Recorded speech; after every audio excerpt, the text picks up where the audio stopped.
கண் பார்வையை பாதுகாக்கும் உணவுகள். இவை கண் நரம்புகள், ரெட்டினா மற்றும் கண் திசுக்களை ஆரோக்கியமாக வைத்திருக்க தேவையான முக்கிய ஊட்டச்சத்துக்களை வழங்குகின்றன. கண் பார்வைக்கு சிறந்த உணவுகள். வைட்டமின் ஏ நிறைந்த உணவுகள். கேரட், சர்க்கரை வள்ளி கிழங்கு, முருங்கைக்கீரை, முட்டை மஞ்சள், பசலைக்கீரை.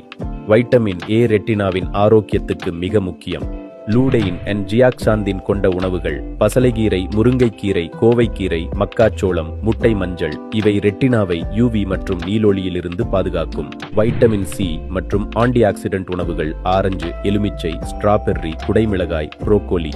கண்களில் உள்ள இரத்த நாளங்களை வலுவாக்கும். வைட்டமின் இ கொண்ட உணவுகள். பாதாம், சூரியகாந்தி விதை, அவகாடோ. கண் செல்லுகளின் சேதத்தை குறைக்கும். ஜிங்க், செம்பு நிறைந்த உணவுகள். நண்டு, மீன், முட்டை, பீன்ஸ், பயறு வகைகள். இரவில் பார்க்கும் திறனை மேம்படுத்தும். ஓமேகா 3 கொழுப்பு அமிலம் உள்ள உணவுகள். சால்மன், சுறா மீன், சார்டின் மீன், வால்நட், சியா சீட்ஸ். கண் உலர்வை குறைக்கும், ரெட்டினாவை காக்கும். கண் பார்வைக்கு உதவும் எளிய தினசரி உணவு ஐடியாக்கள். காலை முட்டை, பாதாம், ஆரஞ்சு. மதியம் பசலைக்கீரை கூட்டு அல்லது மீன் குழம்பு. மாலை ஸ்ட்ராபெர்ரி மற்றும் கிவி. இரவு பயறு வகைகளில் கேரட் சேர்த்து சாப்பிடலாம். நீங்கள் குறிப்பாக நீண்ட நேரம் மொபைல் அல்லது கம்ப்யூட்டர் பயன்படுத்துவதால் கண் பிரச்சனை இருக்கிறதா அல்லது கண் உலர்வு, மங்கலான பார்வை போன்ற பிரச்சனைகள் நீண்ட காலம் இருக்கிறதா? அப்படியானால் கண்டிப்பாக மருத்துவரை அணுகவும். வாழ்வியல்